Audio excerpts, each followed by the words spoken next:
It's Who's Views. It's the 1st of January. This is live at 6 in 2026. Hello, everybody. It is lovely to see you. Happy New Year and welcome to the new year here on Who's Views with our first show. How are you doing? Good to see you. Come into the chat. Got a few things to get off my chest today with you, as you would have seen if you've seen our thumbnails. Well, goodness me. Yeah, where to start? Well, to start, I'm going to say hello to you because I've got some of you in the chat already. So let's have a look and see what's going on in the chat. Hugh Janus, hello to you. Happy New Year. Dom goes with us as well. Evening, everyone. Happy 2026. Yeah, it's really weird to say we're in 2026 now, isn't it? Bill's with us. Bill Lowry. Hello, Bill. Happy New Year to one and all. And to you as well, mate. Stephen Griffiths. Hello, mate. Good evening, everyone. And congrats to Lex on 100 subs, mate. Continue to grow. Oh, well, there you go. Yeah. Lex, are you in the chat? You are. I've just seen you. Legion of James, you're going to love this show. Happy New Year to JT, the Who's Views team, and all of you Who viewers in the chat. Absolutely. And to you as well, Legion of James. Hope you are well. Hope the dogs are okay. Craig Dunlop's with us. Hello to you. Rick Storm is here. Happy New Year. Can't wait until 2027 once RTD has finally gone. Well, we'll see about that, won't we? We will see about that. And there's Lex. Hello, Lex. Thank you for your super chat, Lex. The lad who was on the Doctor Who Instagram video. It's a carbon copy of Gatwa Who. RIP RTD's version of Doctor Who. We've still got one more to go at least, haven't we? Stay with us throughout this year because, of course, as it builds up and as the news comes through, as the speculation comes through, as the actual facts come through, we'll be here on Who's Views to report it and discuss it with you all. Stephen O'Neill is saying it's good evening from a cold but dry Wigan. Well, at least it's not raining, Stephen. That's what I can say to you. And Kirsty's in the chat with us as well. Hello, lady of the chat. Good to see you. And she's always putting in the email if you want to get in touch with us, whosviews1@gmail.com. Good to see you all. It is. It's lovely to see you all. What have we got here? Martin, Happy New Year to you. Andy's Vinyl. Good to see you. Hope you are well. It's always nice to do live at 6 because I'm never sure whether everybody's going to be around to join us. But you're always there, which is fabulous. Meddling Funk is with us. Tyler Durden Smile. Hello, mate. How are you? Nice to see you. Mark A. Wright. Whose Views is back? 2026 and finally begin in earnest. Mark, you're right. Lots coming up for you this year. I'm giddy, actually, because I've been doing thumbnails and planning over the Christmas and New Year period. We've got lots coming up for you this year, so stay with us. Stephen L. Reese, nice to see you as well. Hi all, Happy New Year, folks. All the best for the year and those returned episodes. Another big thing to look forward to, everybody? I suppose all of us on this channel, we're all more excited about the returned episodes, aren't we, really? But Film is Fabulous. They're out there. They're doing the job, as we said in our review of the year. Let's let them get on with it because they've got a lot to go through. And I can't wait to report it all here on the channel and on Headlines.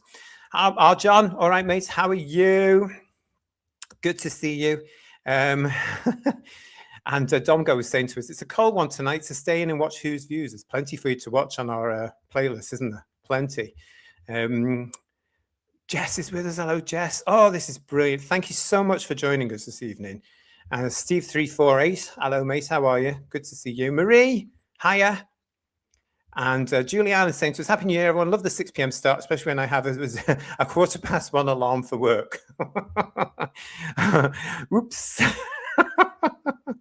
And Mark Walker, hope you're doing better. I'm looking forward to a great year. Yes. As I've said before on the show, take every day as it comes. But yeah, I think I'm getting there. Can you see this? Look, can you see this? My hair's coming back. Not that I had much hair, but it's starting to come back in now. Look at it. I thought I'd point it out because I can see it more on the show. Yeah, can't do anything about it yet, but there we go. Hi, Adrian James, Frankie Stanage as well. Nice to see you. And Digby Strawbridge is with us as well. Fabulous. I've got a few things to get off my chest with you this evening because, well, as we mentioned on the Review of the Year show for Headlines, the BBC's just had its worst rated Christmas period in its history. That is shocking, isn't it? It's worst rated period. And I look, if you look at what they were putting on, it was no real shock because it was absolute crap. Let's be honest, it was awful stuff. And the question I want to ask you, Who viewers, is why is the BBC obsessed with drag queens? And why does there seem to have to be a bloody drag queen on every single show they're putting out there? I am, of course, at the moment talking about this fella. This is Lawrence John Bolton. Lawrence John Bolton. Now, if you're a regular viewer of this channel, you probably won't know his name. I've only just become aware of him as well. But he plays this character, Tia Coffey. Look at those bloody awful homophobic flags behind him. But Tia Coffey, as you may or may not know, is one of the alleged presenters of that awful show they produce on the official YouTube channel for Doctor Who, which is called the Whoniverse Show, along with Crystal Meth. You know, he's on there. He's on there, which proves the point for me that Whoniverse show and Doctor Who in general is now geared, as we all know, and as we've proved several times over, to a minority audience of flag-waving, blue-rinse ninnies that can't tell a man from a woman, quite frankly. That's who Doctor Who is for now. They told the rest of us you're not wanted. We left. And boy, did they pay the price for that. But with the niche show, the Whoniverse show, you can still say, oh, we still need to capture that ridiculous TQ cult audience. Absolutely pathetic. But it's everywhere on the BBC, and it's winding me up. I tell you who might be able to calm me down, and he's joining me now because I've got a guest for this edition of Live at 6. Known this fella now for a few years. We've had many conversations about what's going on. It's our very own PB. It's Problem Being. Hello. Happy New Year, everyone. Happy New Year. Happy New Year to you as well, love. How you doing? I'm all right. Yeah, it's a bit nippy out there, isn't it? Apparently it snowed, but I didn't catch any of it, I'm glad to say. Staying where I am as well, PB. We didn't get anything. They gave us all this warning. You know, you get things on your phone now, don't you, Who viewers, where it says, oh, you're going to be snowed in. Well, thankfully, it must have gone past us. I was a bit worried. More nonsense. It's always over exaggerated, isn't it? Just get you all fearful. Yeah, it is. Well, we've got lots of people in the chat with us as well. Graham is with us, PB, saying I sometimes get embarrassed saying I'm a Doctor Who fan. I always say not the new rubbish. I am like that as well these days, Graham. I don't know about you, PB. Absolutely, absolutely. I mean, if you look at any of my collection, I've got rid of pretty much most, if not all of my, I'll say most of my New Who stuff. It's just gone. It's just the classics now. Have you taken them to the charity shop like everybody else did? Oh no, I've plugged it on eBay. Some poor soul can own them. You know, I don't want them anymore. I really don't. I've said on the show before as well, in the last few years, definitely since the middle of the Chibnall era, I have passed a lot of, as we all do in Britain these days in the high street, let's face it, a lot of charity shops, and the amount of New Who, modern Who, we can't really call it New Who now because it's 20 years old, but the modern Who, the reboot, the amount of stuff I see in charity windows with Eccleston or Tennant especially, it shows me that the audience that they should have tried to retain for Doctor Who grew up and left. You know what I mean? Oh, and yet here we are, PB, and we've had this conversation before about this minority audience for the TQ cult. They are insisting since Chibnall came on that they have to have. What is going on? I'm going to ask you, why do they have to have a bloody drag queen on every BBC show going, it seems? Because they're still under the delusion that it's extremely popular and good, edgy family fun, and it's just not. It's cringe. It's always best served at the Black Cap or, you know, one of the gay clubs or whatever, where they belong. You know, it's a cabaret thing for an adult audience, should be kept there. It should have no connections to Doctor Who whatsoever. You know, I mean, it's not exactly your Widow Twanky, is it? Let's be honest. It's always hypersexualized. It's misogynistic. It's all the things that they claim to be against, ironically. And of course, you know, with the sudden somehow inclusion that, you know, gay men wearing a wig and makeup and wearing a dress makes them somehow trans. It's ridiculous. You know, you're flying it under that umbrella, and it's neither earned nor warranted. It just seems so odd to me. I'm pushing this onto a young audience who are impressionable, who live their life on Reddit, you know, who think that this is, you know, the cool thing. It's not, you know, you're trying to make it a thing, you know, you're pushing and pushing and pushing to make this accepted. And it just isn't, you know, and the more you push it, the worse the backlash is. And that's my fear. And that's the thing that I've been talking about for years. Yeah.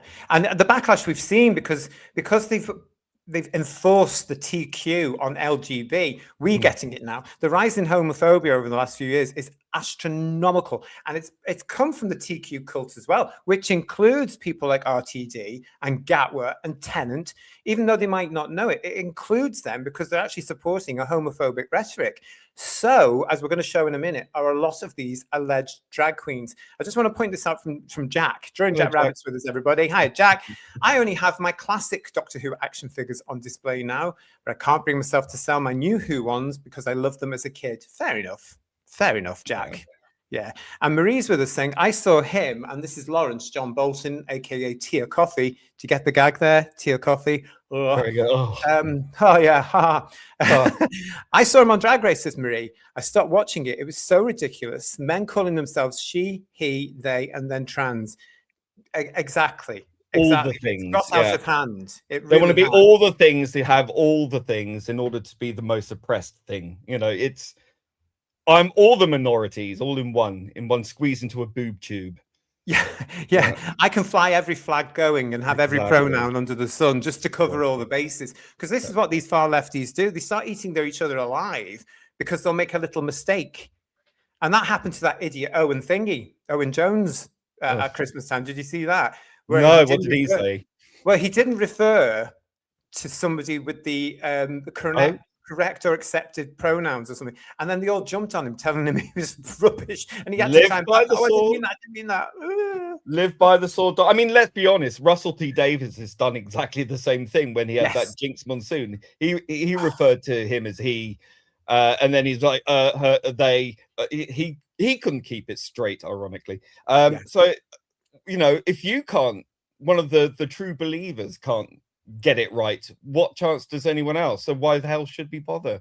It's complete nonsense, and you know it. The fact that you can't keep it straight is showing how performative it is, how unbelievable it is. You know, I'm sorry, I'm not here to pander to your delusions, I'm afraid. No, and we should refuse. There's one brilliant young commentator, and I've forgotten her name now, but she goes out with with a camera on her phone or whatever, and she'll go up to these TQ cult activists. And there was one which I was pissing myself laughing, PB, because she said to one young lady there, what's all this about? And she went, well, firstly, my pronouns are they, them, whatever. And the host went, right.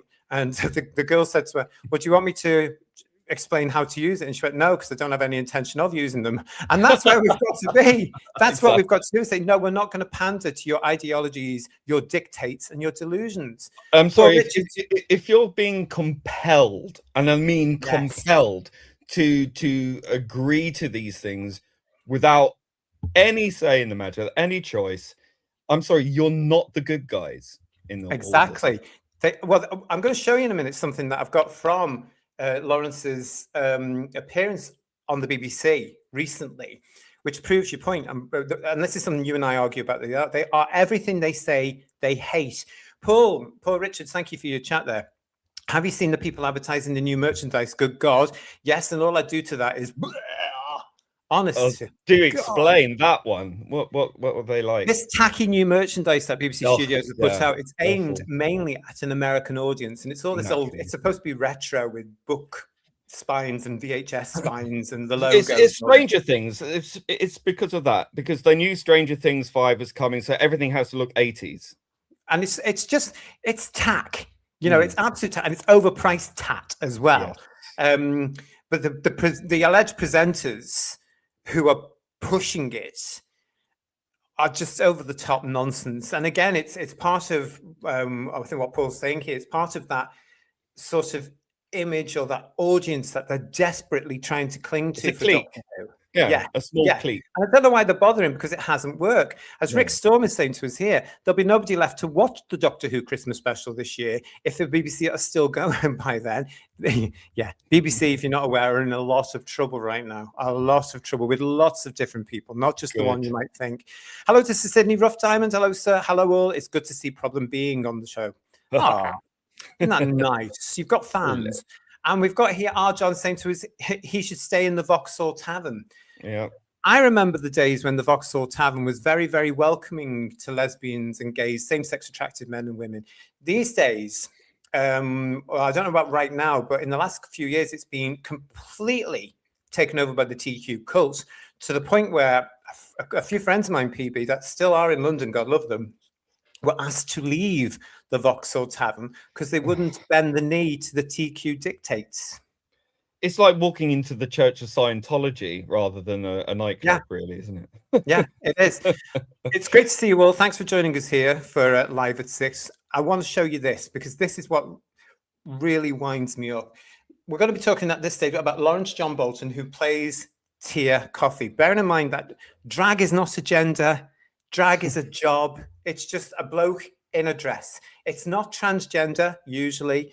It's a bloke in a dress. And I've worked around, I've said it before on the show, I've worked around drag queens for years back in the day, when I lived in London, Brighton, even Manchester to an extent. Do you remember a drag queen called Transformer back in the 90s? Yeah. Yes. Passed away in the AIDS crisis. Yeah. I loved Transformer. Yeah, but these were proper acts. Yeah, it was an act. I mean, I worked with Titi LaCombe, as I called her. You know, Diva Bliss. There was the legend that was Phil Starr, one of the nicest men I've ever met in my life. God love him. There was Dave Lynn, who's still around today. Oh, who else did I work with? Jason Wood, who eventually did Paul O'Grady, ditched the drag and then did his own thing. There were loads of different acts back in the day, but they were acts and they were good at what they did. They sang live. Yeah. They did a routine. They were on the ball if they got heckled. They had jokes. They rehearsed. They were fabulous. Today's alleged drags that have come from that old crone show, where this one has come from, are based on the American model of you turn up in fancy clothes, a wig and makeup and lip sync and all that stuff. Can't be arsed with this. That's their way of doing it. And it shocked me the first time I went to New York and they wanted me to pay them in a very camp glittery hat for lip syncing to Judy Garland. Bugger off, sing properly and I might give you some money. Very popular I was, Who viewers. Oh, I bet you were. Well, I wasn't having that. Walking around in a pair of high heels and wanting paid for it, bloody pissed off and doing outrageous. So, but this is where we've got to now with that old crone show. Now, apparently this is where Lawrence John Bolton comes from. He won one of the Drag Race shows. I couldn't tell you which one now because there's millions of them. But over Christmas, he was also on several other shows on the BBC. Well, I say several, there were two others. One called The Finish Line. I don't know if you know that, PB. No, never. No, I don't really. No. And the other one made me laugh. Celebrity Mastermind, which he then went on to win. Look at the outfit, Who viewers. Oh, God. Well, it's not as filled out, let's put it that way. Yeah. Now, this is where some of you might recognize him now, because we've talked about him a couple of times on the show. He wore that outfit for the BBC's Whoniverse show when he went about Cardiff and all the locations. And he was dressed up as the not the war doctor, it's fugitive doctor. Thank you. Don't know that era, never will. Don't bother. No. So he's gone online now, because why is everything this way? I'm going to show you a couple of his tweets, as we used to call them, his ex-posts. These people are insane. Look at this one. Ending 2025 with another win. As Celebrity Mastermind champion, I'm grateful to have donated the money to the incredible @NotAPhase.org, a wonderful trans-led charity who campaign and uplift the lives of trans people. On trans people, that's weird. Learn English. Uplift the lives of trans people. Right. On trans people. I mean, on should be of. It should be off, yeah. But then he did this. Mastermind. Gosh, the right wingers are really mad that I was in drag on BBC's The Finish Line. So annoyed that they haven't even noticed I won the £5,000 prize money for Rainbow Migrants, a charity that supports LGBTQ plus migrants coming to the UK. Which will be anyone who just says they're LGBTQ without providing any proof or evidence. Well, at the moment, PB, you can say you're British and you can get into the country now, but well, you can say you're a teenager and get into a school, you know. yeah. What gets me about he won the money. That's taxpayers' money. That's license fee payers' money.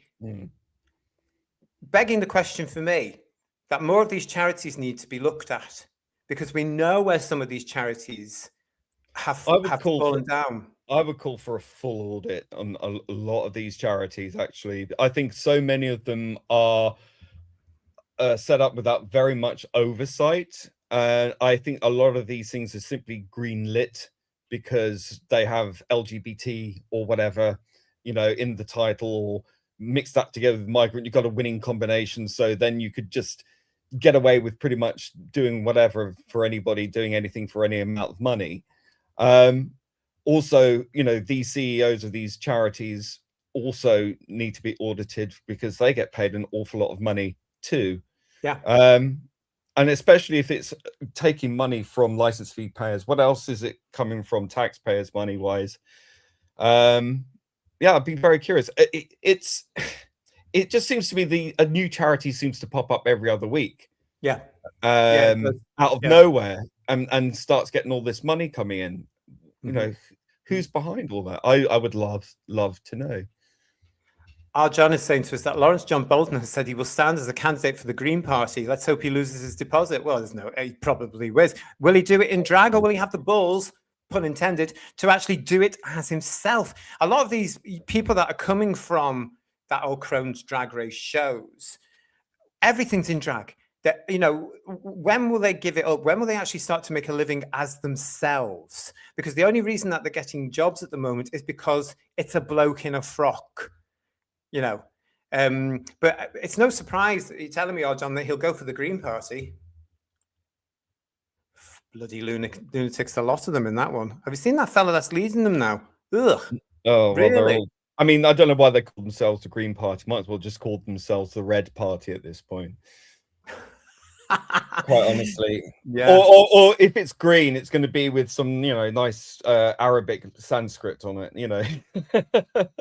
Allegedly. Well, yes, it's true. Yeah. Hi, Golden Age Geek. Nice to see you in the chat. Always welcome. Frankie Stanage is saying to us, ITV news reporter who was gay quit recently, angry at ITV pushing the TQ cult at ITV now. Really, Frankie? Listen, if you've got any more information about that, email me, who'sviews1@gmail.com, because I want to know who. I haven't heard who that is. So any more information, if you can find anything for me, email it over me. That would be great. Funky1463 is with us as well. And Marie UK is saying to us, any pronoun-obsessed person I had the misfortune to meet, I'd hope never to meet again, so no need to explain your pronouns. Seagull6819 with the same, read the they, them types. Assume on coming to this decision, the first thing they did was cancel any council tax 25% single person discount they had. Otherwise, that would be hypocritical, wouldn't it? They probably get, because the civil service is so wrapped up now and has been part of the TQ cult because of Stonewall's influence, they probably get treated differently now. They're probably on a higher pedestal, you know, which is shocking, isn't it? You know, not shocking me anymore, quite honestly. It is. There is so much going on. I mean, thank you, Darren. Darren has given me a super chat here. Just call me Daz. I will do, Daz. Hope you're well. I hope you are well. I think RTD thing has gone above and beyond reason. We're going to be looking at RTD during this particular show as well, because I think he's having some sort of mental breakdown. Craig is saying to us, I saw this Celeb Mastermind episode, jaw drop, when this queen became gushingly effusive over Joe Martin's doctor. We all know why that is, because she ticks all the boxes, literally. Yeah, no other reason, you know. Yeah, that's why he dresses up at her, you know, because of all that tick, tick, tick, tick, tick. And I'm looking like a nice person myself, supporting that. Legion of James, these drag performances now are not what they used to be. Nowadays, because of the likes of RuPaul, the old crone, the floor has been open to any talentless gender fetishist that has a wig. Exactly. Yeah, I agree with that. I agree with that. Yeah. And we've got here from Bill Lowry, the original drag acts didn't originally pretend to be real women. Often they would highlight the fact that they were men with trips, pushing the boobs around exaggeratedly, staggering instead of walking. Yeah, I mean, that's the school of drag that I'm from, the British school of drag, which was nothing to do with panto. So panto dame is not the same as the old drag queens, but that's exactly what they did. They sang live, they had their act, and it was very obviously a bloke in a dress, and they didn't hide it. Whereas now, I think a lot of these idiots that are coming on now, as you were saying before in the chat, well, they are very confused. The only drag queen I've heard of is Danny LaRue, says Stephen O'Neill. Ooh, Lily. Ooh. Lily would not be pleased. I've thought, Stephen, you might not have heard my story before, but if you'll pardon me, I'm just going to tell you again. I had the great pleasure of meeting Danny LaRue once upon a time, and I'm a young, fluffy, blonde lad, right? And I was at this party, and there was Mr. LaRue, and I said something along the lines of what a fabulous drag queen he was. And he raised himself up and the shoulders went back and he looked at me as though he'd just trodden into me. He went, I am not a drag queen, a full voice. I am a female performer. And I felt myself sink into the floor as I was well and truly told off. Merging to it, yes. Oh, it was a marvelous moment, a special moment. Really was. But the wonderful thing was, is he ruffled my hair as he ditched me as he went off. Just to add the final insult. Right. Now you may run away. Oh, it was wonderful. Anyway, I want to move on to this because one of our favorite, when we're doing headlines, of course, with the guys, one of our favorite newspapers to get crap from is the Metro. And they didn't let me down with this. I mean, this is ridiculous. This is from... Isn't it a free newspaper? Yet you have to log in and buy a subscription online. Yes. What happened there? I mean, it is a free newspaper. As I keep saying on the shows, PB, it's the newspaper everybody leaves on the bus or the tube because they don't want it to go home with them. It used to be good. Originally, it was a really good paper. And then I don't know what happened, but it just became... utter trash, and it must have been something to do with information. It must have been something to do with whoever bought it because it has gone down the woke route now. I mean, it's on a par with the Guardian in a lot of senses. And the story that got me about this one about Lawrence is this, written by Adam Miller, who is obviously part of this far left nonsense going on. Tea or coffee? I've won 3 BBC game shows. The reform voters are rattled. Now, this is what got me, PB, Who viewers, really annoyed. Why are these people, why do they think they are so better than everybody else? Why is everybody now a reform voter? And what's wrong with that? If you want to vote reform, you bloody well vote reform because it's your democratic right, which these idiots don't believe in and don't understand because they'll judge you. And why is everybody, as RTD has proven in the last year, right wing if you don't agree with them? Well, everyone's far right nowadays. Like the song, you know. Even our own Prime Minister has called us that. Well, I mean, okay, you've won 3 game shows. Well, one wasn't exactly testing your intelligence. That was just you rattling your bones on a stage in front of a camera. The other one, I don't know what it was. It's the Finish Line, which apparently is with Bradley Walsh's boy. People in the chat will keep us right. And Sarah Green. Remember the lovely Sarah Green from back on the old Superstore and Blue Peter days? She's one of the hosts. Right. And is that like incredibly taxing? No, I think I've seen a clip of it. Correct me if I'm wrong, Who viewers, but I think it's the one where they stand at a podium and the podium moves along the studio set to a time limit. And the more questions they get, it's the one that finishes the line first that wins. Right. Okay. I think that's the one, isn't it, Who viewers? Right. Is that a single player or is it a multiplayer? I think it's about 3 or 4 of them, maybe 5. Right. Okay. Well, that dilutes that down a bit. And as for Mastermind, well, I mean, look, let's be honest. When it's you know, commas, inverted commas, celebrities, they do tend to lower the bar quite considerably. They do actually. Well, he was answering questions, as we'll see in a second, on the Christopher Eccleston Doctor Who series. Right. So Well, that's there you go. All you need to do is watch that multiple times. I mean, any fan will do that. I love this. Water and Dust Walking. Hello, it is lovely to see you. I've never seen you before, so welcome to Who's Views. Oh, please. I've just tuned in and we're on drag queens. What is this? The BBC? I'm so over drag queens being everywhere. So are we. And you're quite right. But I had to get this off the chest. Water and Dust Walking. Welcome to Who's Views. Great to see you. Thank you for being with us. I'm just going to quickly check to see if anybody is saying. Hi, Stephen Braddock. How are you? Hello to Lynn, W7M. Nice to see you. I'm just waiting to see if there's Adrian James with us as well. I'm just waiting to see if there's anybody telling us about this game show. I think I had the right one there. Legion of James saying, don't even start me on the queer identity BS. Ugh. Yeah, we're all in the same boat. The three of us are definitely on the same boat as that one. Oh, it sickens me. Yeah, James carrying on. Queer was always an anti-gay slur, often accompanied by extremes of violence towards gay people. It still is a slur. Yeah.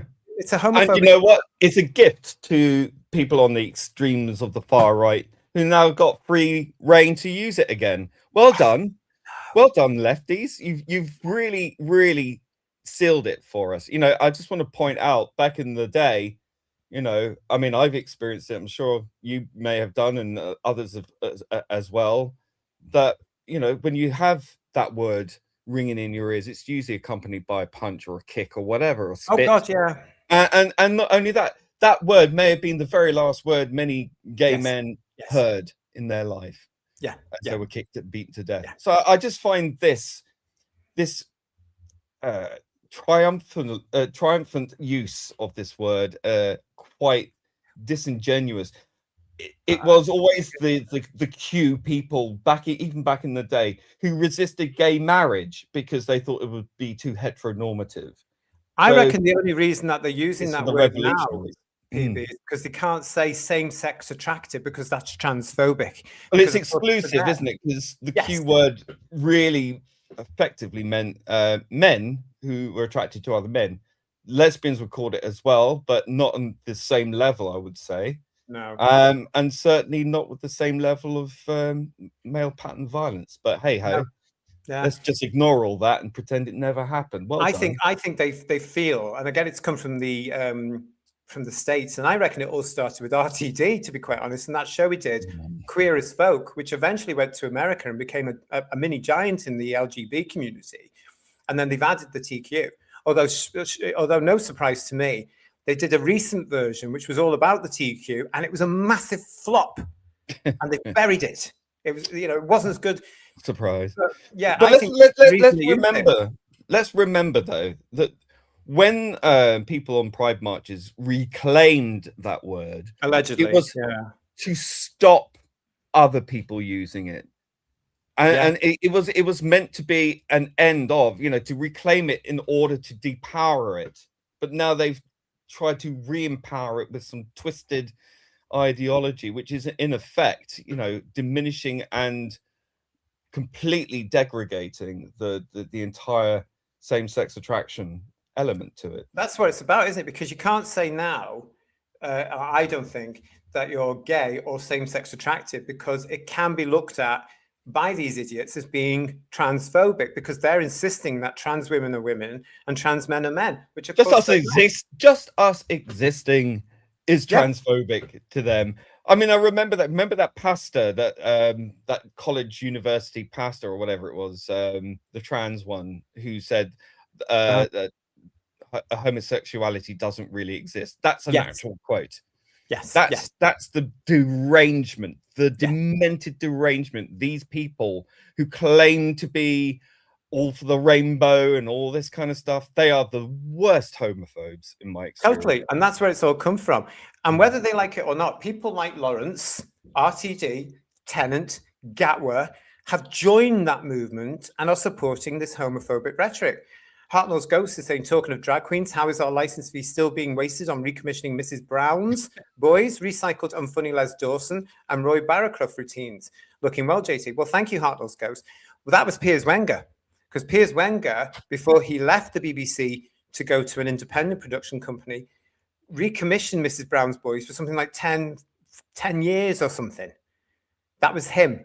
That was his parting gift to the license fee paying public. And Water and Dust Walking saying queer these days just means a spicy straight, trying to opt out victimhood. They have no idea of the contempt and hatred the term used to carry, or the genuine violence of queer bashing. You're absolutely right. Totally agree with you. And as PB was saying there as well, some of us still have the memories. Some of us still lost friends whose that would have been the last word they probably heard. Yes, so it's horrible, really, that's there. We've got the rest of the Metro article. I'm going to read this out to you, everybody. So have a look at this. Drag race legend, Tio Coffey has been quietly winning game show after game show with little fanfare over the Christmas period. Quietly? Yeah, exactly, yeah. Quietly. So demure. Yeah. Over the Christmas period, he added 2 more victories under his belt, winning the finish line and the creme de la creme of quiz shows, Celebrity Mastermind. Well, it used to be. I've always loved a quiz show, he tells Metro. You can see I'm changing the language here, people, because I don't appreciate the language. It's the one time that I get really competitive. Ask me to run a 100-meter sprint and I'll casually stroll. But if you ask me to do a quiz show, I will do everything in my power to try and win. Clearly, like a man. Yeah, clearly general knowledge is something he takes great pride in. I used to run the pub quiz at the Two Brewers for good reason, he laughs, referring to the LGBTQ plus institution in Clapham, London. Now, listen, I used to go to the Two Brewers back in the day, and it was never LGBTQ plus. It was LGB, but mainly gay men. Let's remember this properly, shall we? The T wasn't added until about 2000 something. The B wasn't even added until the mid-90s. I remember it in about 95. Yeah. The Q wasn't added till after the T, and that meant questioning. Yeah. Not queer, questioning. And look at that time now, PB, as the way of them going, you know, oh, we're glad we put the Q there, because from America, they're using the term queer, which is more diverse. It's more inclusive. It's just bloody offensive. And the other thing as well, I want to point out, whenever I met anyone who was trans or of that sort of ilk, they were always going to the next clubs, or they were always going off to straight clubs or whatever, but never gay clubs. They hated people thinking they were gay. That's I had that so many times from their own mouths back in the day. Yeah, we used to. I always said that there were never any transgenders there when I was growing up, from the late 80s into the 90s, turn of the century. One. There were, as you point out, occasionally transvestites, but transvestites are not transgender. Transvestites tend to be heterosexual males who just like slapping on a skirt and some makeup on a Sunday and going out, you know, and just being an alternative version of themselves. And not in any of our clubs, because they did not want to be thought of as gay. They were never anywhere near us, and we would tolerate them. There was always, you know, there were several pubs I used to go to where they would be in a corner on themselves, and you would be polite to them. But there were 2 different spaces, you know, because we were welcoming as lesbian and gay men. We said, we don't care, you can come into our. And I think that's where a lot of people today get the T mixed up from. But there were never, I didn't meet a transgender until at least 2000 and something. I met them in every other club except gay clubs. You might see them in a pub, but that would be after a nightclub where it was still open. You know, like on the old Compton Street Cafe or something like that. You might see the odd one, but it was nowhere near like how they're presenting it. It's completely. Well, they've rewritten our history as well, haven't we? This is the danger of the TQ cult. I lived it. You know, I can tell you. I mean, I've been arguing about this the same for you. We've been arguing about this for years now. They have actually rewritten the Stonewall Riot from 1969, handed the achievements of the gay women and men that were there, and handed them to transgenders who were not there. They've been calling Marsha P. Johnson a trans woman. He was a drag queen in a frock that wasn't even there. He was also a pimp, and he would pimp out young gay males, put it that way. He was not at the riot. No one can tell you who threw the first brick because that's just a complete lie. But we know for sure it wasn't Martha P. Johnson or any of the He drag wasn't there, was queens he? and he said he was a boy. You He know, did. You can actually see him on YouTube saying, "Don't call me a woman. I'm a gay man. I'm a boy." But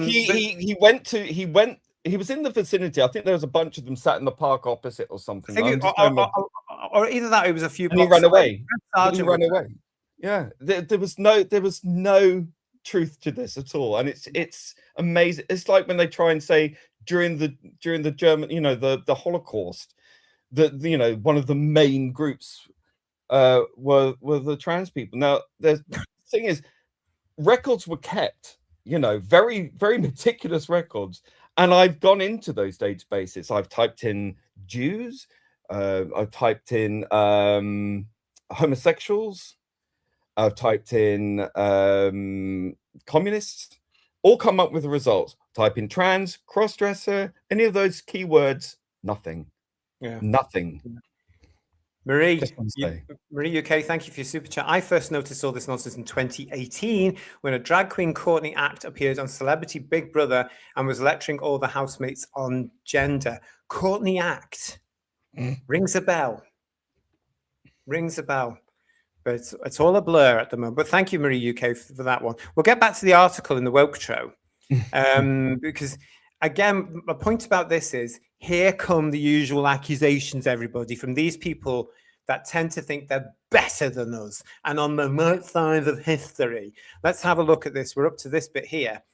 I used to run the pub, as I said, at the Two Brewers. God bless them. I think I'm probably the least smart one in my family, and that's where my competitive edge comes from.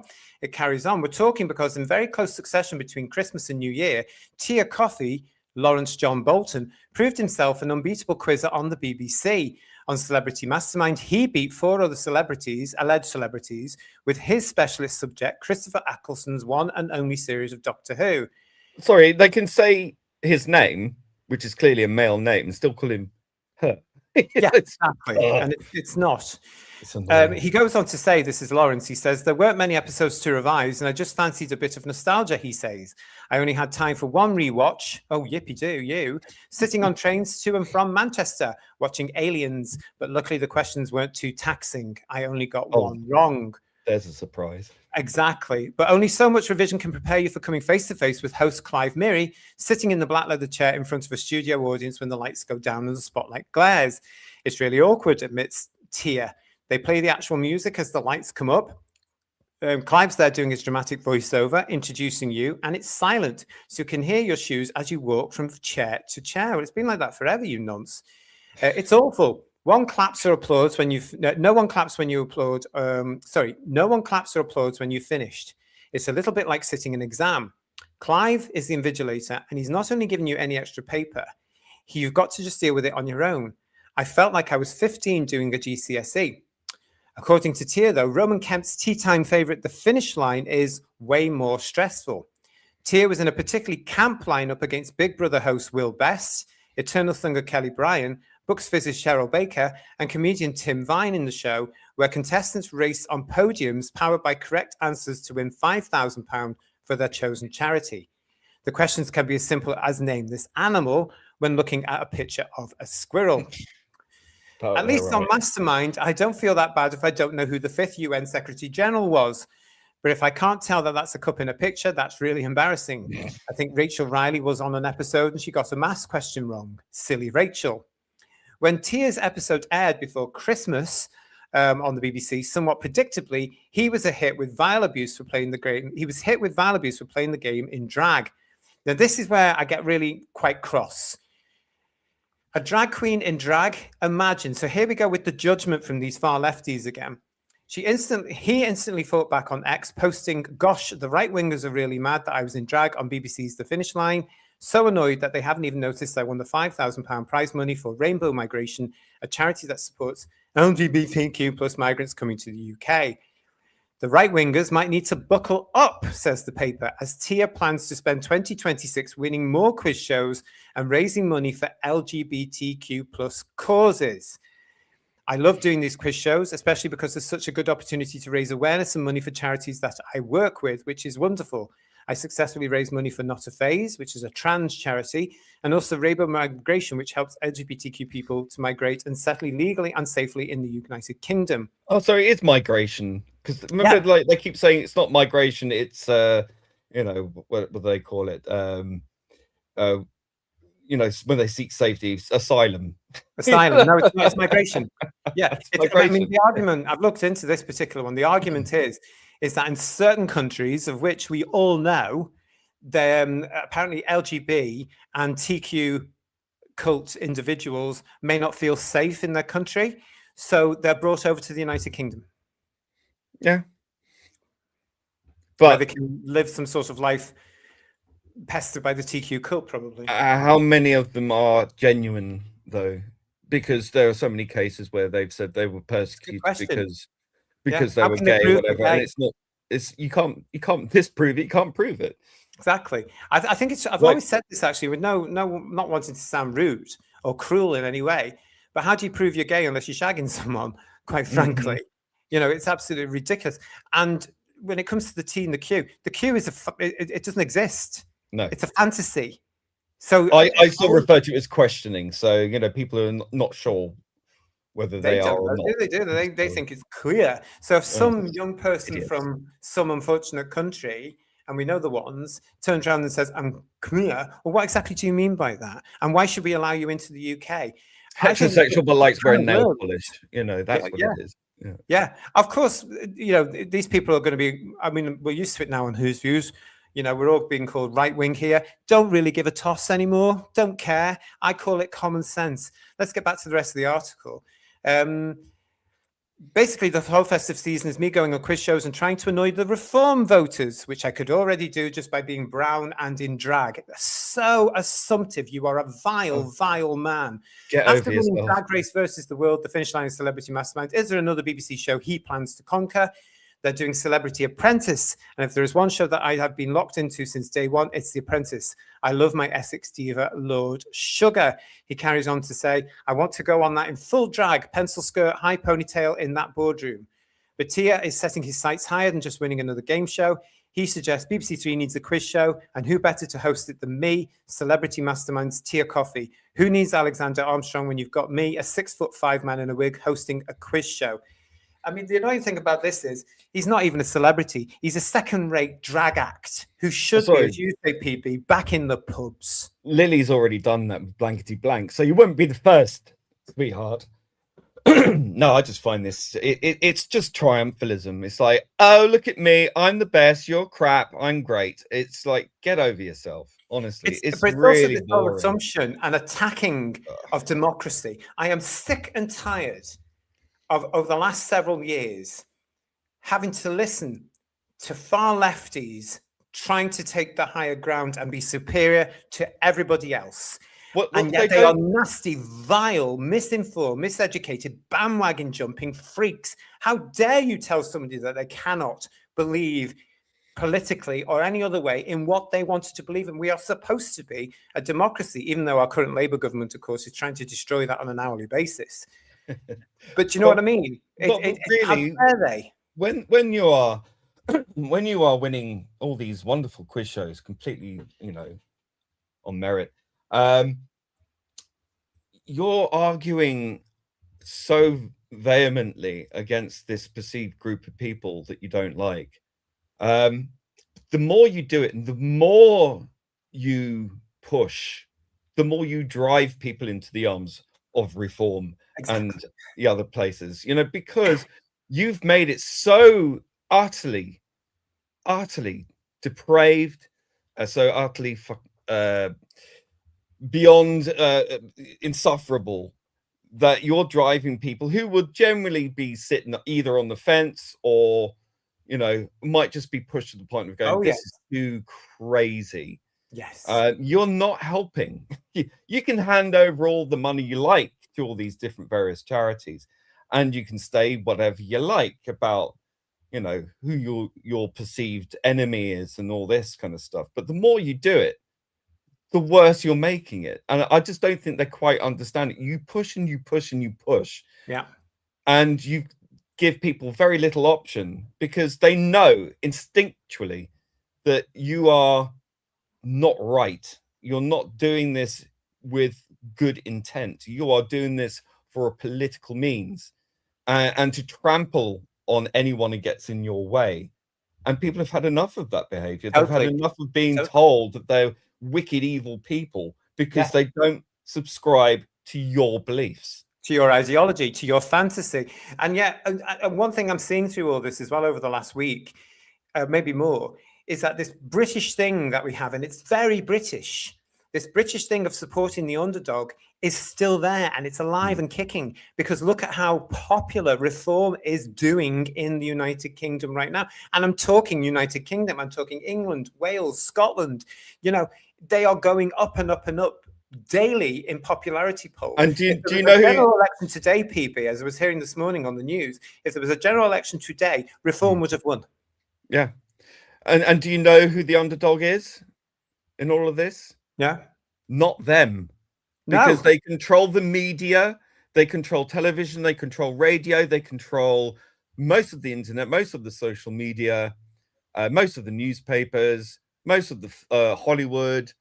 You know, I mean, it's funny, they used to accuse the Jews of owning everything. Now it's it's all to deflect the fact that it's controlled by radical left-wingers who, want to basically get kids addicted to all these what shall I say, I don't want to say it in a way that's going to get you into trouble, but lobbing bits off, let's put it that way. And they're trying basically to enforce their ideologies on, because they feel, these far left idiots, they feel that they're being inclusive and diverse and full of equality. It's the most exclusive, intolerant, elitist group on dictatorial the planet. Yeah, I mean, look at what he's saying. This Lawrence, in that article with the Metro and on his Twitter, for him it's all about getting at people who are using their democratic right to speak against what he believes in and vote reform. Well, did you vote Labour, Lawrence? What about the current policies and the state of the country now thanks to Labour? Come on to Who's Views and let's have a chat. So come and tell us why Labour's the best thing since sliced bread if you voted Labour. Because I've got a few things to say to you right now about voting Labour and the way the country is right now. Goodness me. Stephen Braddock is saying, I'm surprised RTD didn't paint Gatwick's TARDIS in rainbow colours. Thank heaven for some mercy. Well, he could have done, because he had all the multicoloured lights, Steve, didn't he? Julianne is saying the BBC have probably rigged the shows just to virtue signal the superior intelligence of the cultist loons. That wouldn't surprise me at all. Well, bear in mind, things do get edited. Absolutely. Especially something like Mastermind, which can go on for quite a while when you're at the recording. Mm-hmm. It's not live. Yeah. Legion of James saying to us, the chairperson, Dr. David Bull of Reform, is gay. They really are high on their own hubris and clearly ignorant of facts and truth. It gets to me, Legion James, with the fact that they are always dictating. We have chronicled how RTD was dictating, it's about the rise of the far right, and anybody that doesn't agree with this, you're far right, blah, blah, blah. We chronicled how Juno Dawson, that well-known homophobe, was kicking off last year, playing victim. And now we've got this one who's also associated with Doctor Who, and quite frankly, shouldn't be. Well, let's look at this slur, far right. What does that imply? It implies, the bad guys from Germany. Well, I hate to break it to you, but they were radical socialists too, who also thought they were on the right side of history. Yeah. Everything they did was socialist policies. They had a massive welfare state. They had the largest workers' union in the world. They had mass work programs. They socialized the economy. They had a planned economy. All of these things are socialist. So don't tell me far right means that, because I'm telling you it isn't. No. So it's just a flip side of the same coin as the communists. You're all the same. It's, for me, I don't believe in the left right anymore. I believe in the top and the down.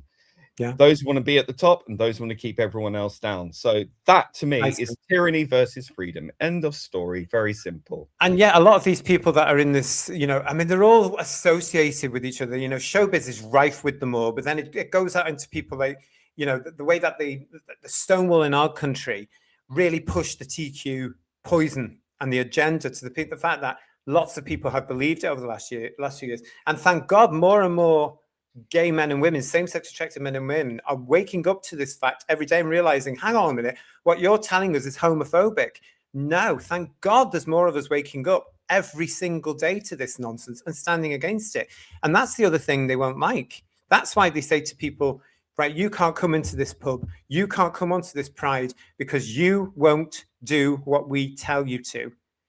It's ridiculous, and you're far right. I'm quite surprised that Lawrence there worships Lord Alan Sugar, you know, a strong capitalist Jew. I just want to point out. Yeah. So I find it quite ironic, really, that you want to appear on that show with him, you know, given the current state and the left's obsession with their anti-Semitism. Oh God, yeah, it's absolutely disgusting, isn't it? And the whole thing is that they are so hypocritical, aren't they? That's why they wrap themselves up all the time. They make one mistake and they eat each other. I always like it when they start to attack each other, because I get a little bit of perverse entertainment out of that, because you can just sit back and watch the argument back. Have a tea, Maria. Sit back. That's it's wonderful. Steve Braddock is saying to us, we're all called far right now if we speak out any sort of common sense. So be it then, because we're not. Yeah, and that's the problem.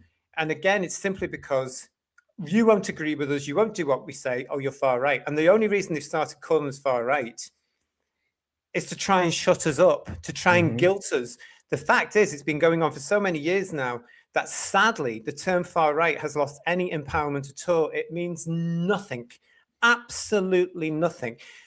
So if the real far right, who are very, very quiet right now, which is worrying, if they ever decided to come up and up and up and build on all the work that the far left has been doing for them, then these idiots would have a real shock. They wouldn't know literally what had hit them, because it's not nice. And not because none of them are aware of history, they can't even see what could happen and why people who disagree with them aren't far right. So this Lawrence guy really annoyed me in the woke show with this article and his tweets as well, basically saying, I'm getting at reform voters. So listen to me, Lawrence. If somebody wants to vote reform, that's their democratic right. Shut up. If you want to vote Labour or Green or whoever you want to vote for, that's your democratic right. But don't be accusing people who are voting reform of being far right or anything else like that, because you've got no idea what that means, and they're not. It's absolutely ridiculous. Jason G, nice to see you. Evening. It's good to see you, mate. Thank you for being with us. Steve Andrews is saying, my dad used to drill it into me to vote Labour, but I never have, except in 1997. I was there as well. Yeah. But never have since. I stopped voting until the election before the last one. Steve, I was there down at the Thames that night in 97. And I can still remember the joy and the happiness and the lifting. Oh yeah, things will only get better. Yeah. Yes. And the fact is, we were coming off the back of 7,000 million years of Tory stuff, weren't we? Including the Thatcher years and the major years and all this. We were coming off the back of it. And it was basically my generation that came along and went, no, we're voting Labour. But now with the hindsight of getting older, I can look back at that 97 and bringing Blair in. That's where it all started to go wrong for our country. Oh yeah, Blair really was a massive cipher. We are still living in the side effects now of Blair's policies. To this day. It's not nice, is it? No. Do you remember John Smith? God love him. Yeah, he got in, we'd be in a different Britain today. Yeah, it's such a shame. He would have been a great Labour politician, a great Labour leader, a great Prime Minister, I think. Yeah. Shame.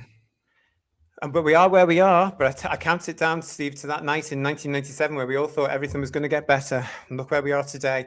Water and Just Walking says, I don't count these identity-obsessed steps as lefties. I'm a lefty and I worry about poverty and living in a society which needs food banks to keep people alive. Not this divide and conquer crap. Yeah, and that's absolutely fine, Water and Just Walking. Absolutely. And the fact is that I look at them as the far left. And I just can't. I mean, I used to be left-wing, but the left left me.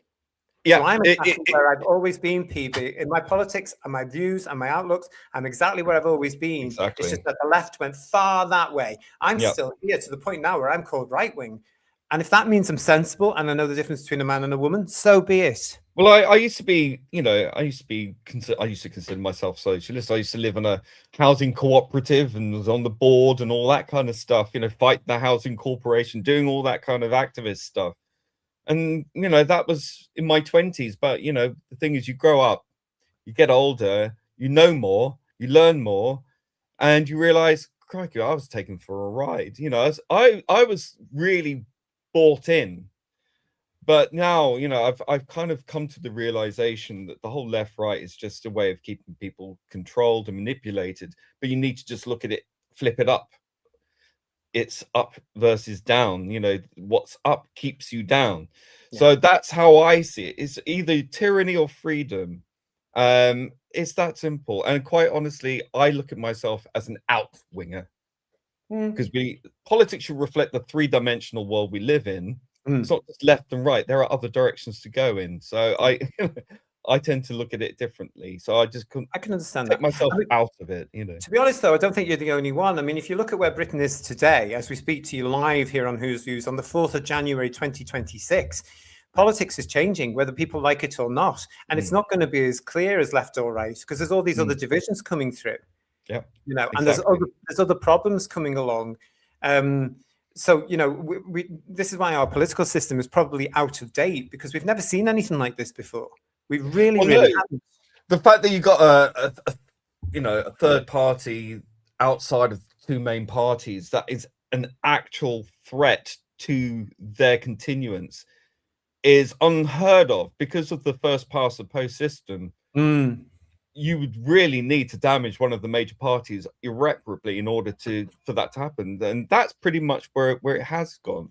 So you could argue that Labour's doing that to themselves at this very minute. Well, the Labour and the Tories. And the Tories, yeah. They've been in trouble for some time, though, let's face it. And this party reform, I don't trust any of these parties, frankly. But I will say that you do get a crossover there because, Labour really did betray the working classes for the woke agenda because they voted for Brexit. So they voted against what they were told to do, expected to do. You're working class. You should vote to stay in the EU. What do you mean you're not doing what we want? Well, we're going to get rid of you, you far right scum, and we're going to go with this middle class white elite instead. It's just really bizarre. I mean, the whole thing about this use that Lawrence has done, RTD has done, others have done, the Prime Minister has done. I just think it's pathetic using the term far right, and that's why I think it's been made useless now. There's no fear in that at all because people, as Chris is saying here, Chris Lawley, thank you for this. As the TQ plus shout louder, as more average people hear them, the more they are being seen for what they are. And the BBC won't wake up for 10 years. It has failed with every previous times from Jimmy S and more. Yep. Yeah, the BBC is full of TQ activists, though. And until it gets rid of them and starts bringing in people that can do the job properly, the BBC Studios is the same, full of TQ alleged activists. They're not, they're just troublemakers. Well, the BBC needs to be audited, like all these charities, all these other organizations, all these quangos. They all need to be audited thoroughly, independently, if there is such a thing anymore. But there needs to be an independent body set up, picked by some democratic process, I'd say, in order to get the right people in. Yeah. We've got this. I just want to address this, PB, just going off topic for a minute, from Stephen O'Neill. I see rumours abound that the Daleks are going to be redesigned for this year's Christmas special. Let's put, I'm going to be talking, I've seen all these rumours as well. I'm going to be talking about them with the boys next week in Headlines, when Headlines comes back here on Who's Views. Just remember, when it comes to the rumours, they're usually from fans. I've seen these rumours as well. They are nonsensical, the majority of them. There is nobody in Cardiff right now working on any new version of Doctor Who. The studio, Bad Wolf, if they're still involved, is dark. There's nobody in BBC Studios working on Doctor Who at this time. As far as I've been told, there won't even be until at least February, maybe even March, as they start to get towards the filming of the Christmas episode for this year. So let's take it all with a pinch of salt, really. And remember as well, when it comes to the Daleks, They have to pay the Terry Nation estate if they want to use the Daleks. There'll be a lot of money in it. They're not daft, the nations. They'll want a lot of money because they'll probably have to renegotiate. Anyway, we're going to be talking about rumours more and headlines next week and probably having a good laugh over them. What else we got here? Yeah. I was just annoyed, PB, who views, about this whole thing where Lawrence is going on and on and on again, as they all do, as I've said, about I'm going to upset reform voters, I'm going to upset the far right. The assumption, and again, the denial or the ignorance to realize that they're not in one community anymore. LGB is not the same as LGBTQ. And thankfully, that movement is growing as more and more gay men and women wake up to the fact that they've got nothing in common with the TQ cult. And that's brilliant. Somebody else, though, of course, that denies very much so that LGB and LGBTQ are two different communities is, of course, RTD. We've shown over the last year and a half just how passionately he believes that LGB and the TQ cult should remain one community. In our review show, as well as a show last year, we were actually showing you video footage of him at Manchester Pride in 2025 saying if that you were same-sex attracted and you weren't part of LGBTQ and you weren't going to be part of that or support it, that you were in the wrong and that they will come for you next. I've got words for you, Russell. They've already come for us, and it's the TQ cult that you are so passionately devoted to with their homophobic rhetoric. That moves on to this story, though, of course, which is finally broken. We've known about this in fandom all over Christmas. It's got into the mainstream press now. And again, I'm going to go to the woke show because it was easier for me to do. Because I think PB RTD's having some sort of breakdown. It's this, of course. Doctor Who writer Russell T Davies, 62, strikes up romance with model Oliver Cole, 27, writes Emily Bashforth on December the 30th. Now, that picture from the woke show there, a lot of you would have seen, is the picture that RTD, of course he did, publicized on their Instagram or on his Instagram and was shared then with Oliver Cole. But we'd known about Oliver Cole, PB, for a little while because he'd visited the TARDIS set in Bad Wolf in Cardiff. Oh, yeah. Did you see the pictures? Reminder. Oh, God, yes. Yeah. And that, I don't understand it. Derek's saying to us for a super chat, enjoying the chat. Thank you, Derek. Appreciate that. I'm glad you are. As we kick off here on Live at 6. This Live at 6, by the way, here on Who's Views, is the show where anything can go. Anything can go. It depends what mood I'm in, quite frankly. But yeah, I couldn't believe the minority of idiot fans. Is that the new Doctor? Is that the new Doctor? Because he's standing at the TARDIS console playing around, and he'd obviously dressed the part. You know, he'd got a waistcoat on, he'd got the shirt on. You know, he was obviously living up to an image, and then he had to go and deny, no, I'm not the new Doctor, blah blah blah blah. Oh, please! That's when I thought, and I mean, hang on a minute. Call me old-fashioned. He's 62. And it reminds me of that brilliant Mrs. Merton sketch. What did you first thing in The Millionaire, Paul Daniels? Yeah, everyone's been doing that on social media now, aren't they? Yeah, it was like every other post about it was the same sort of quote, and showing gifs of her doing that line. I thought, yeah, pretty accurate. I mean, yeah, RTD. Such a hot looker, isn't he, fellows? Yeah, the cute. What could you resist? I mean, that wonderful, soft, intelligent personality that is so attractive, you know. Well, it has appeared, Who Views, if you haven't seen it, because I know you're all busy over New Year. It has appeared, as I say, in the mainstream media, both online and in the actual physical newspapers, in some of them as well. The tabloids. All copy paste. The same article, the exact same words in the exact same order, all copy pasted as if it was a piece of paper, a press thing that went out to all the newspapers, and it's printed verbatim. Every single newspaper basically. Do you not think as well that I mean, this was just space filler in a time of year that's very difficult for news, even though politically there was quite a lot of news. This was shocking. So here we have this one from the Woke Show with Emily Bashforth. Look at this, everybody. It goes on to say, RTD looks to be loved up once again following Christmas celebrations with his new partner. The Doctor Who showrunner, who's 63, debuted his relationship with 27-year-old Oliver Cole on Christmas Day, much to the surprise of fans. Surprise. And now it's been said that the screenwriter has truly swept the Australian waiter off his feet, having treated him to a spin in the TARDIS, on set just last month for his birthday. Oliver has brought a great deal of joy into Russell's life, and they make each other genuinely happy, said a close friend. They added to the Daily Mail that their 35-year age difference isn't an issue. Really? Over the festive period, RTD, who turned 63 in April, took to Instagram with a sweet selfie, writing, "Merry Christmas from me and Oliver." In the homely snap, the couple stood smiling in the kitchen, Oliver wearing a stylish striped sweater and white shirt combo. I suddenly feel like I'm reading for Hello. And Russell seemingly with an arm around him. Behind them were various champagne bottles, plus the aftermath of some sort of baking activity, suggesting the new couple made the most of the downtime over Christmas. Oh, pass me a bucket. In the comments, fans and co-workers were keen to wish them well, with Russell Tovey commenting a series of heart eyes, while It's a Sin star Nathaniel Curtis wrote, "Merry Christmas, my babies. Here come all the cult."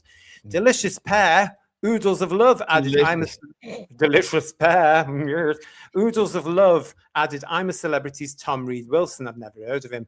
On his own Insta, which was tagged by RTD, aspiring model Oliver boasts 3.8 thousand followers and frequently shares high fashion snaps.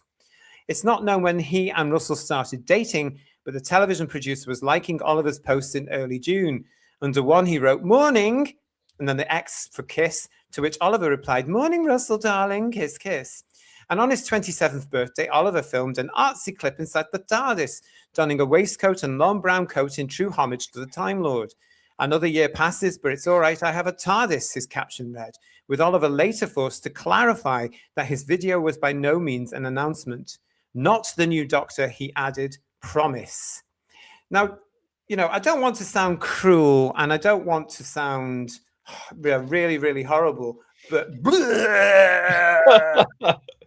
you know, the guy's I just want to point out when Doctor Who came back under Russell T Davies in 2005, his new boyfriend would have been 7. Yeah, 6 or 7. Yeah, you're absolutely right. You're absolutely right. You know, the annoying.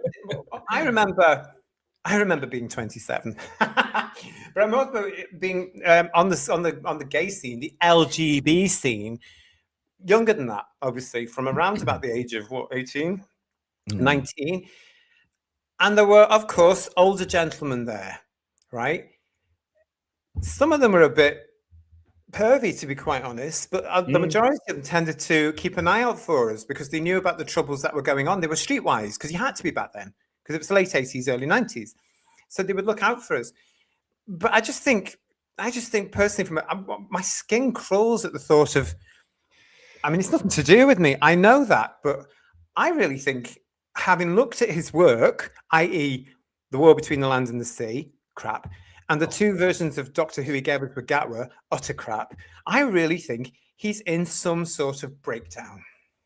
Well, I think this has credence to what I was saying all along, that, and this is all purely my own speculation, I want to point out, but that there was more to the relationship between RTD and Gatwa. I think it lends a little bit of credence there, don't you think? Are you gossiping, PB? I could well be. I don't like gossip, but my goodness. We well, do. You know what? Well, I wish this couple, Mr. Ratty and Mr. Toad, all the very best for the future. Yes, me too. And long may he sail in it. But it's going to be what has a 63-year-old man got in common with a 27-year-old? I say this actually, by the way, just for balance, Madonna and Cher, get a bloody grip. Madonna's going out with somebody who's 20-something years old. Cher's about to get married allegedly to somebody who's 20-something years old.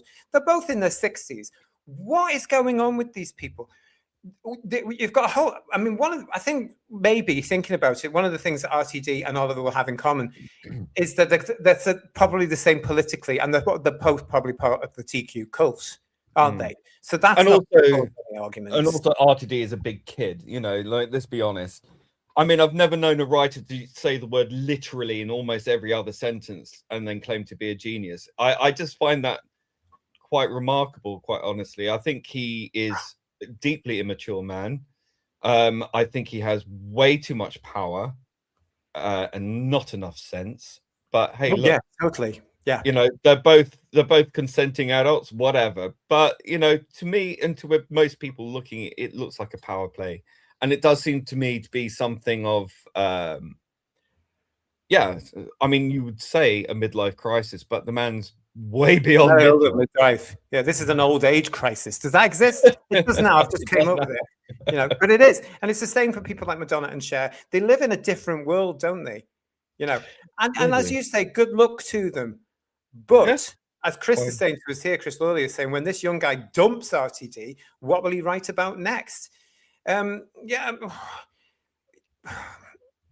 I mean, what can Russell write about anything? He's always, even in Doctor Who, the only thing he knows how to write is Queer as Folk rehashed, move the furniture around. If you look at if you look at his filmography, if you go back and go on Wikipedia and just list all the things he's written, stretching as far back as whenever, right? It's everything. Everything is about gay this and Q-word that.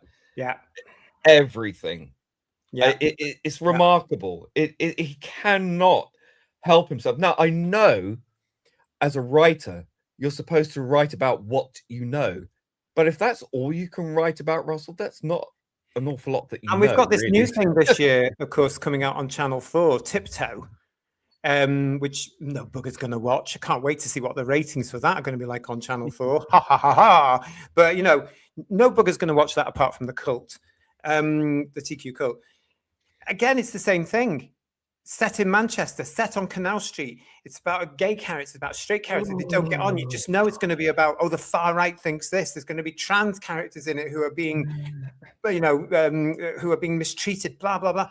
You can just see it now. It's the same thing again. And then he's going back, thanks to BBC Studios and their stupidity, to write an episode of Doctor Who. Just don't bother. Get rid of him while you've got the chance. You know? It's frightening, but unfortunately, as far as I'm aware, he's back with the BBC very soon to write his Christmas episode. Well, isn't it interesting? Isn't it interesting that for all the talk about, oh, Doctor Who's all about change, it's always been about change. Was it? Well, hold on a minute. For the last 20 years, you've got the same bloody people in charge of the show. Yeah. For 20 years without a break. I mean, I'm sorry, that is not change. That's more of the same. At least with the original classic run, the proper run, it had change in it, but it wasn't about change. It just had that as a way to refresh the show. But also, it's the way the BBC worked. Mm-hmm. You know, it would move its staff around. You know, that's how it worked. You know, or they would ask to move, like Hinchcliffe did eventually, or whatever. Nowadays, I mean, it's well known on this show. I don't like the showrunner nonsense. I don't like the way it all works. I don't like the way Doctor Who is today. Not a big fan. I am a big fan of Cool and Dry, though. And what he's saying to us here, JT and PB streaming live. Common sense and clear thinking, threatening systems that rely on confusion and ignorance. Give them hell, fellas. I'm enjoying it. Well, thank you so much. You. And we've got an interesting point here from Stephen Griffiths. This is not the way Philip Schofield was treated. I wonder why. Good point. Good point there. I guess Philip Schofield didn't have the same amount of power as RTD, but how long will that last, one wonders? I've often alleged, he says, using that word, that people are frightened of RTD because he is so bloody big and powerful. Yeah, well, I think he knows that. I mean, he's made it very clear he knows that. He said it himself. He's a bully. It's quite clear he's a bully. Well, people have said so. Let's face it. Yeah, I look forward to all the books and all the documentaries, you know, about all this when it all comes out, and more besides, I'm sure that we'll be entertained with all the goss, you know, Yeah. well, all the stories that have occurred. Yeah. I think he's clearly overreaching somewhat, and I think he's not afraid to show it. But hey, pride comes before a fall. So It does, yeah. Thank you to that random bloke for your chat there. Thank you very much. And to Hartnell's Ghost, alleged. Can't say too much about that particular one because Matthew wouldn't be happy. But yeah, it makes my skin crawl, to be honest, as Legion of James. Gosh, an awful lot of you. RTD reminds me of Billy Bunter, says Frankie. A lot of you in there as well. Stephen Braddock, thank you for that one as well. This is all alleged. It's all opinions.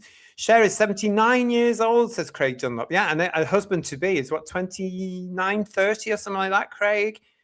I don't know.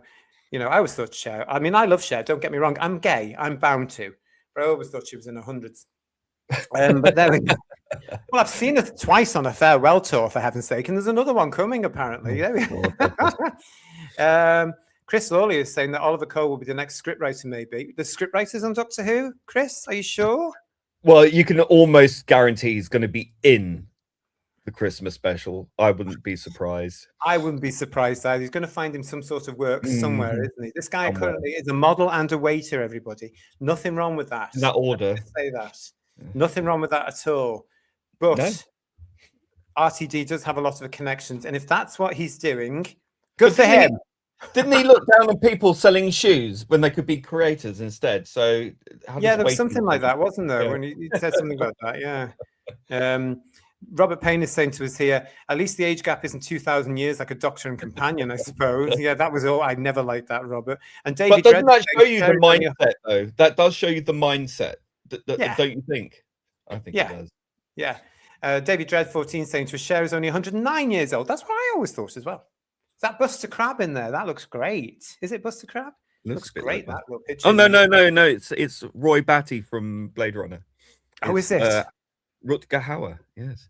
It's very good. I like that though. Dalek Shalom is saying to us, Canal Street is a degenerate dump. It bloody is. It's also slightly homophobic. I've had friends asked to leave Canal Street, believe it or not, because they're gay and they won't bend the knee to the TQ cult ideologies and dictates. You know, I can't believe it. It's an absolute dump. I wouldn't go there, you know, without a tetanus now, to be quite frank. Horrible place. It's very uninviting, and yet I would imagine this is where Lawrence John Bolton has adoring fans, because that's what it's all about, isn't it, World More? Absolutely ridiculous. Thank you so much, everybody, for joining us on the show. Lots of chat from everybody, PB. Yeah, so that's where we're up to with this. Again, it's just all these things. It's now associated with Doctor Who, and it gets into the press. And what image does it give of Doctor Who, these stories, and from the not-wees, the general public, who are not interested? They've walked away months ago, years ago from Doctor Who. They thought, that's a load of crap, switch it off. Yeah. It's not helping the show, PB. It's just another example of the crassness of this whole movement. And it is a movement, and it's a movement that's got its paws all over Doctor Who and seems incapable and unwilling to relinquish it, which is sinking the show. And when you start adding controversy upon controversy upon controversy, it's really damaging the brand of Doctor Who, and you can't continue with that, especially with the long-running problems within the BBC over the years, which have been one after another. And any more whiff of this, you're just consigning the BBC further and further and further into the bin, which is where Doctor Who, as it currently is, should be languishing. And these TQ idiots and everybody like this, all these far lefties that are within the BBC thinking, and we know this to be true because we've actually seen an interview with somebody fairly high profile that left the BBC and had in the interview said that people in the BBC look down on the British public as people that need educated, and to think the great unwashed. We know that, yes, yeah, and we know that, but it's catching up with them now. It's not happening because the British public are rejecting you. They have lost millions of license fee payers' money They can't keep going on that. And yet we have a government in power as well that is basically saying, we will manage this somehow. The BBC has to be the way it is. No, it doesn't. It has to change. It has to become some sort of subscription service or take adverts, which everybody seems to be against. What's wrong with taking the adverts? It's the 21st century. Take the bloody adverts. Take the money. What I would do if I wanted to keep the BBC, I would say only on the remit that it had to be audited thoroughly, it had to be purged of activism, it would have to be restructured from the ground up. You would have to bring people out of retirement to bring them back in to shepherd and to train a new generation of TV makers, because I think that is the only way you'll ever get it back. I don't know if I'd want it to be another commercial. I'm so sick to death of commercials and YouTube videos now. YouTube do it now as well, yeah. I'm sick of it. I don't want to see another advert in my life. I'm so tired of them. When do people realize people will actively avoid buying these products because of the constant adverts? I just don't think that people get it. I think the BBC could survive if the will was there to restructure it, and people will cotton on to that if it was done genuinely. I think they have. I think they've started. Yeah. You know, I think what's left of the British population, proper British population, are seeing the BBC for what it is. Yeah, but the trouble is that the real BBC that we grew up with died the moment BBC TV Centre shut down. When it became part of the new building in, you know, the expanded building in London and the one in Manchester and all the other centres, you know, where they drew up all the London crowd to go and fill those roles, which were meant to be for the local people in those areas, you know, devolved. Didn't happen. But then it just became this uber corporate affair. The real BBC, I'm afraid, when the BBC TV centres closed in West London, that for me was the end of the real BBC. Yeah, sadly. I agree. Marie UK, thank you for your super chat. Where are this young guy's parents? I know my parents would be horrified if I was with someone old enough to be my dad. Probably explains why he's here and not over in Australia. because he's Australian. So Marie, I would assume he's over there. But then again, it's this thing about, you know, and I remember it well from when I was young as well. Oh, you have to be tolerant. You have to be accepting. You have to be inclusive of all this sort of stuff. You know, I remember when a mate of mine years ago, and I'm talking in the 90s. So we must have been 22 or 23 PB. And he met this guy who was in his late 50s, early 60s and started dating him. And I remember myself and a couple of other, we were horrified by this, but it's your friends, you've got to be supportive. But we were just like, ugh, what are you doing? And we would say to him occasionally, what is it? What is it? What is it? It's been going on for a long time. Like when, I mean, I don't know if you went to GAY in the 90s. Oh, of course, I lived in there, love. But you know who ran the club? Yes. Yeah, well, less said the better. Yeah. For legal reasons, if nothing else. Yeah, he was always very nice to me on the nights that I met him, but you know that's another similar thing, isn't it? Yeah. Make the BBC entertaining again, says you, Robert Payne. Robert, if they knew what entertainment was, they probably would, but they don't, because it's all about preaching. It's about agenda. I mean, again, looking at the BBC's Christmas lineup, what nonsense was that? There doesn't seem to be anything on the BBC that you can watch now and just purely be entertained. There's always going to be something in it which is about what they want you to think. And that seems to be in absolutely everything. Yeah, when you've got people who are, let's face it, overeducated morons who've gone to the university. Now, let's be clear about what a university education is compared to what it used to be. Now, universities open the floodgates to let anyone who's paying money to come in and learn any bullshit degree. The level of education is so much lower than it ever used to be. Unless you're going to like even the top ones today are letting any old sausage in, and it's really devaluing these institutions. Now you're pumping out all these graduates out into the world, most of which don't get a job because they're overeducated but don't know anything. They learn everything from Reddit more than they do from university. Sadly, yes. And they think that they are the elite because they've been to university. Yes. When they don't know anything about the world, and they've been taught by a whole other generation. I call it the boomer millennial coupling. You know, so those two seem to be sort of fused together.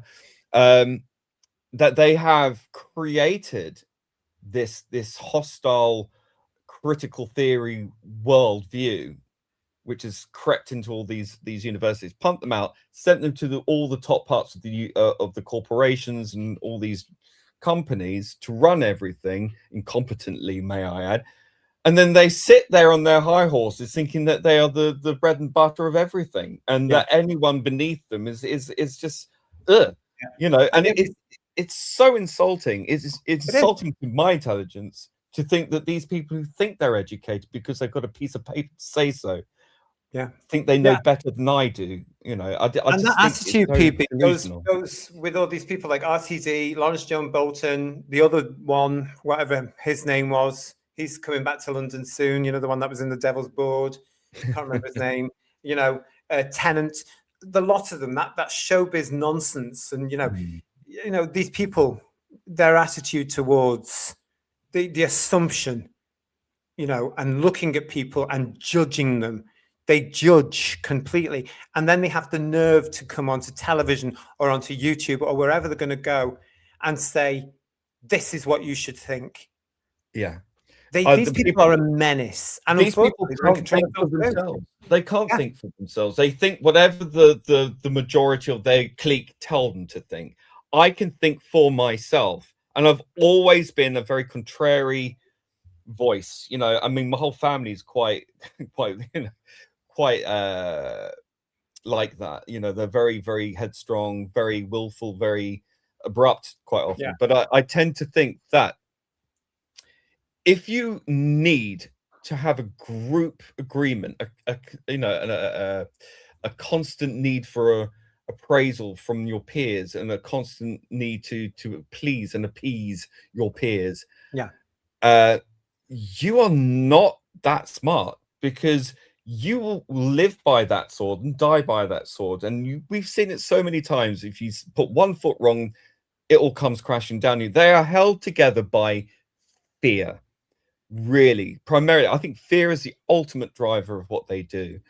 And I don't think fear creates a clear thinking mindset. And I think once you remove that fear and you start thinking for yourself and speaking as you feel you ought to, rather than what is expected of you, I think that is a far more yes, it has its own dangers these days, we know that, but I think ultimately you will come through it better and as a better person. And I don't think that you should kowtow to a group think in any form whatsoever. Even if you agree with it, I don't think you should just wholly stick to it. And that goes for the woke left, the woke right, whoever. So I would just appeal to people, just use your own nonce. Well, but that doesn't happen anymore, does it? And social media's helped that as well. Everybody has to climb on a bandwagon. We see it all the time. We're seeing it today in America, and now, sadly, as usual, in Britain. Oh, look, here's another bandwagon. Let's get on it. What's it for again? No research at all. No awareness. Just, oh, I need to be seen to be a good person. I'm virtuous. I will go with this. It's nonsense. We've got Stephen O'Neill here telling us that 23.8 million to 23.9 million British TV license holders as at the end of 2025, which was down from 24.1 million the previous year. Yeah, I'd heard some of the figures about people cancelling their TV license. It's absolutely huge. And Water and Just Walking saying to us, the reason that modern coffees are so complicated is to make the graduate barristers feel that they are using their education.